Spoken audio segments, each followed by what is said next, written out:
Hey YouTube, it's me Bergie and I'm here finally with my first quarter wrap up.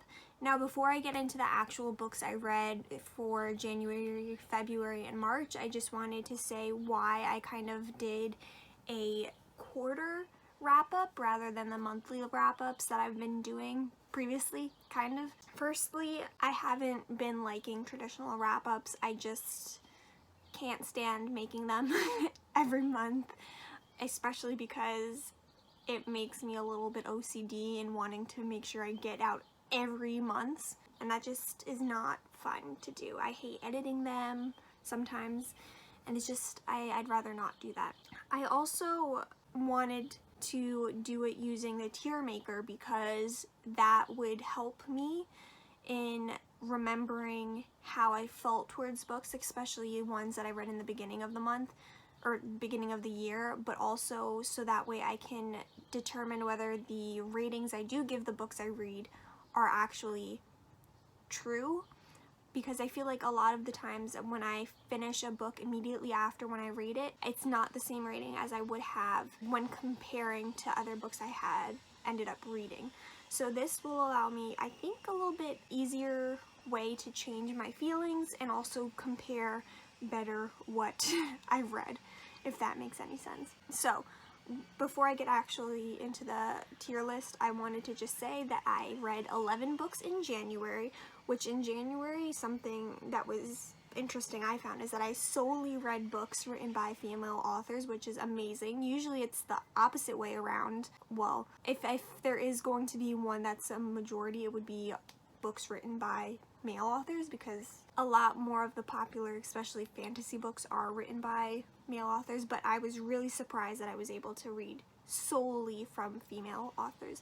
And that actually continued into February, where I read 7 books, but also during that time I read I think 1 or 2 books by African American authors, and then also some more like love related ones. And then for March, I read 13 books because it was the start of the lockdown, so I had a lot more time because I wasn't going into work. And I was reading a lot of books that had to do with Greek related stuff because of course that's my month of reading Greek related stuff. So without further ado, let's get into the tier ranking. I'm going to go into order of how I read the books, so that way you can kind of see real time how I felt about them, and I will tell you my initial thoughts of what I rated them, and then if there's anything that needs to change, I'll let you guys know. So the first book I read in January of 2020 was Awakened by Meg Cabot. Now this is the final book in her Hades and Persephone's retelling, and I gave this initially a D+ or a 2 stars. Now I have a feeling this might actually go down to the 1-star books because I didn't really enjoy this much at all. The first book I must have read during a really good time because I really enjoyed it, but then went downhill from there. Then I reread Before the Devil Breaks You by Libba Bray, which of course I gave an A+, and I'm not changing that at all because I love the Diviners series by Libba Bray, and the 3rd book in particular is my favorite, I'm pretty sure, which I actually have a non-spoiler review on the 4 books in this series, so if you want to check that out, I'll try to link it down in the description box below. Then I picked up the Gilded Wolves by Roshni Chokshi. Now, I think I'm going to make a whole video where I'll talk more about this, but me and Roshni Chokshi's writing do not get along well at all. And this is actually the 3rd book by her that I've read, so I can definitively say that she's not the author for me. I gave this a D+. I think it was slightly better than Awaken, but not by much. Then I read Rebel Angels by Libba Bray. This is the 2nd book in her Gemma Doyle series. I love the first one, so I wanted to continue on, and I finally did. I gave this a B+ or 4 stars. Now I might keep it there, I might put it into the 5-star, it really depends on what the rest of the books look like in this, because even though I did really enjoy it, I did not love it as much as her Diviner series. Then I picked up Nevermore, The Trials of Morgan Crow by Jessica Townsend. This is a very hyped middle grade book on YouTube, so I wanted to pick it up and see how I liked it, and I gave it a B-. I do think I did enjoy it less than Rebel Angels, so I'm definitely fine with keeping it in that position under Rebel Angels. I then picked up The Sweet Far Thing by Libba Bray, which is the third and final book in the Gemma Doyle series. I gave it a B initially, and I think I would agree in saying it's not as good as Rebel Angels. So yeah, I think I'm going to stick with that. I then read a book that you guys probably don't care about, but I enjoyed, and that is How to Read Greek Vases by Joan R. Martins. It's weird kind of rating this in comparison to the other books because it is nonfiction and it's more of like an academic thing that I enjoy and wanted to read rather than something I read necessarily for pleasure, even though I did enjoy reading it. So what will I do? I think I'll put it under Nevermore. Maybe? No, I think I'll put it above Nevermore. Now I'm kind of thinking I should put the Sweet Far Thing under Nevermore. Yeah, I think that's what I'm going to do for right now. I might change that again later, but for right now I think that's how it's going to go. So then, I then picked up Daughter of the Forest by Juliette Mourillier. This is her first book in the, what is it, the Seven Waters series, I think it is. And I actually really enjoyed this. I picked this up because Jean from Jean's Bookish Thoughts has been raving about Juliette Mourillier, and I wanted to check it out. So yeah, I really enjoyed this. So I think I'm gonna put this at the top of the 4-star tier for right now. I then read Perrault Investigates by Agatha Christie. I gave this a B-. Now, with Agatha Christie's Perrault novels, they're enjoyable to read. I love reading them, but especially with her Perrault novels, I kind of forget what they're about afterwards.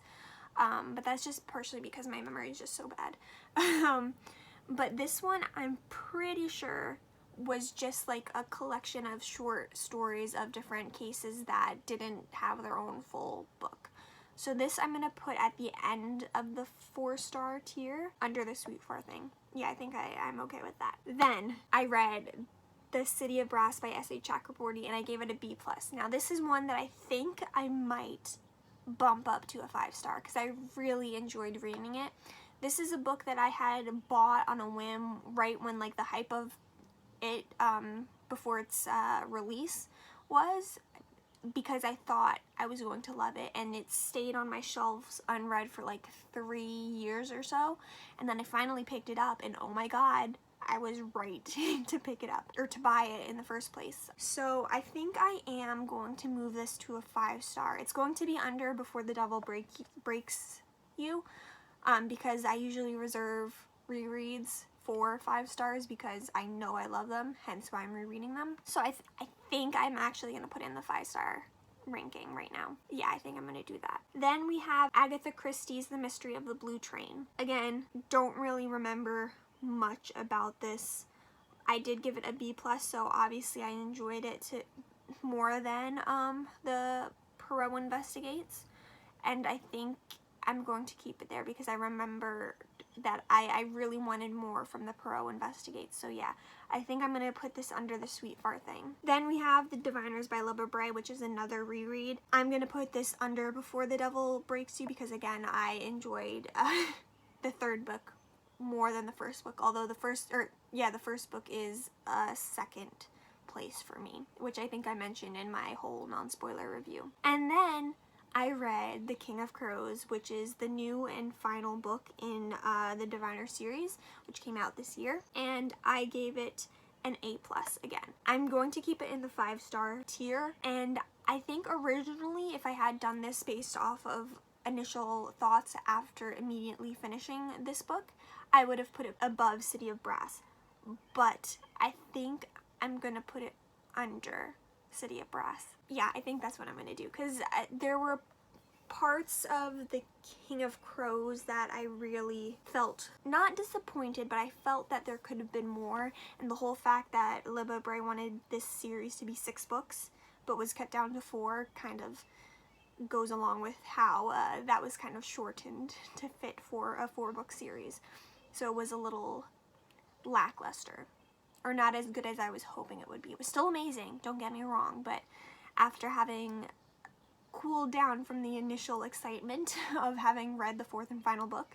I think I can safely say that this is not as enjoyable as The City of Brass. There were some scenes that were very, very enjoyable that I would say were better than City of Brass, but on a whole, I think it was less than. Then we have Son of the Shadows by Juliette Morelia. This I gave an A-. I definitely enjoyed this more than Daughter of the Forest. Would I, though, put it an A-? I'll put it there now. I'm going to put it under The King of Crows because I'm not sure I enjoyed it as much as that, even though there were issues with The King of Crows in the long term, because I can't remember all of my feelings for Son of the Shadows. I remember loving it more than Daughter of the Forest. I remember the basic plot for it, but did I enjoy it more than King of Crows? I don't think so. Then we have The Kiss Quotient by Helen Wong. I read this because it was Valentine's Day, so I picked up a romance book. And also because this is a very popular romance book on BookTube, so I was like, hey, why not read it? So, let's see. I gave it a B- initially. Do I agree with that? I think I do, and I'm going to put it, where should I put it? I'm going to put it above The Sweet Far Thing. I think that's what I'm going to do. I might change that later on, but I think that's where I'm going to put it. I'm going to put it for right now. I then picked up Down Among the Sticks and Bones by Seanan Mcguire and gave it an initial C rating. Now, I don't think I'm going to keep it there. I feel like it might go down to 2 stars, but since I have nothing in the 3-star tier right now, I'm going to keep it there. But there's a very good chance that it'll move down because I didn't really enjoy it. I don't know what it is, but Seanan Mcguire's writing is not for me. I don't like how she writes the actions and thoughts of teenagers. Like, I just find it very unrealistic. I don't really care for it. So then we have Tristan Strong Punches a Hole in the Sky by, what's his name? Wally Mbalia? I think that's Kwani Mbalia. That might be wrong, but I really enjoy this book. This is a Rick Riordan Presents novel, and I plan on making a whole video on the currently released Rick Riordan Presents books, like a whole separate video, but for right now, I'll let you know that I really enjoyed this one, and it was my favorite at the point of when I read it, out of all of the ones that I've read. So, I gave this a B-. Let's see. I think I'm going to put it above Nevermore because I think I enjoyed it a little bit more, partially because of the mythology aspect, partially because of the diversity. I think it's more diverse than Nevermore. So yeah, I'm going to put it there underneath Greek Vases and above Nevermore. I then picked up Only Yesterday, An Informal History of the 1920s by Frederick Lewis Allen. This is because I kind of wanted to read more nonfiction on the 1920s. Mostly because of the Diviner series being set in the 1920s, and also because we're 100 years away from the 1920s in 2020. So I did give this a B-. Where would I say enjoyment-wise it was? Definitely above Perrault Investigates. I think I'm going to keep it in there for right now. I have a feeling a lot of these 4-star books I'm going to start like ranking lower. I'm going to bring them down as more and more books are being read and added to this list. But as of right now, I'll keep it in the 4-star tier above Perrault Investigates. And that's mostly because I wanted a little bit more context, but as the plot of this book is, or the story behind this book is, it's an informal history right after, like it was written in the 1930s, so it's really close to the 1920s, so a lot of people would have known and lived through the 1920s and would have gotten and understood what was being said a lot more than someone in the 2020s would. I then picked up Gods of Jade and Shadow by Sylvia Moreno Garcia. I initially gave this a B+, but I'm kind of thinking it might go into the 5-star tiers because I really liked this. I'm definitely at the very least going to put it at the top of the 4-star tier. It's another mythology retelling that's set in the 1920s, so definitely 2 aspects I really enjoyed. And for the most part, I loved the characters and the setting and the plot. The plot, though, was a little bit lacking because there wasn't a lot that was driving everything going on, and it wasn't as explained as I would have liked it, but I still really enjoyed it. So yeah, I'm at the very least going to keep it at the top of the 4-star tier. I then picked up the 5 Love Languages, The Secret to Love That Lasts by Gary Chapman. I gave this a B-. I think I'm going to put this at the end of the 4-star tier. You know what? No, I'm going to put it at the top of the 3-star. I read this not because I wanted to learn how to better treat my partner, because I don't have one.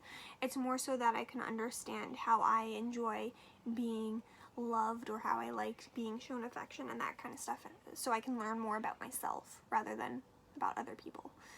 And it didn't really tell me much that I didn't already know from like self-reflection, so it was okay. I then read The Odyssey by Homer, translated by, who was it? Emily Wilson. This was the first time reading this translation, and I really enjoyed it. I think it's one of the few that kind of is as close, or at least claims to be as close to the original ancient Greek version, because it is in the same, I want to say, meter or something as the original epic. And also I just liked the writing. It was very well done. So I definitely put this in an A+ as a 5-star book. But where do I want to put it in between here? I think I'm going to have it at the top of the 5-star tier, because I absolutely love the story of the Odyssey, and I really enjoyed this translation. I then picked up the first book in Rick Riordan's Percy Jackson in the Olympian series, and that is The Lightning Thief. This is again a reread. I love the series. I'm gonna put this above Before the Devil Breaks You, because this is my absolute favorite series of all time. I'm gonna go on record and say that. Do expect a series review for the Percy Jackson and the Olympian series in August. I plan on getting a lot of Rick Riordan's series reviews out during August, September, October, that time. And I definitely need to do one for the Percy Jackson and the Olympian series, because it is my favorite series. I then picked up Hellas, A Portrait of Greece by Nicolas Gage. He is the author of Eleni. I loved his writing in that. I love his writing in this, even though this is a lot less in scope, or at least a lot less in what its content is. It's a lot shorter than Eleni, and it's more of like a general explanation about the history of Greece and like culture and that kind of stuff. So I gave it a B+. I think I'm going to stick with it being like that. Where do I put it though?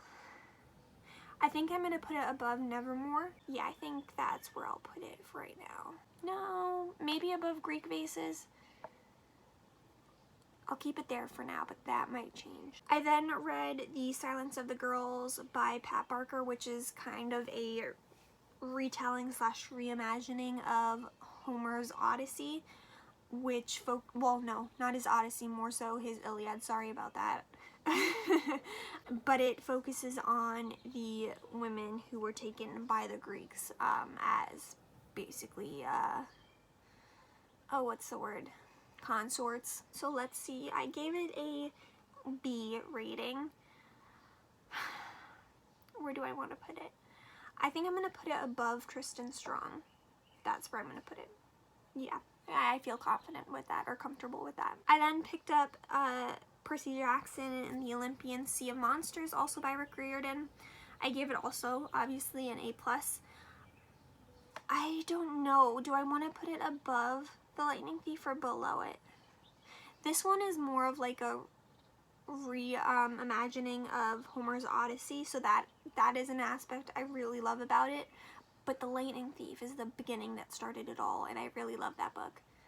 I think I'm going to put it underneath, but it's like a close call. I then picked up Cersei by Madeline Miller, another book that's connected to Homer's works. Again, in this case, it's the Odyssey. I enjoyed this. I gave it a B. I think, liked it more than The Silence of the Girls.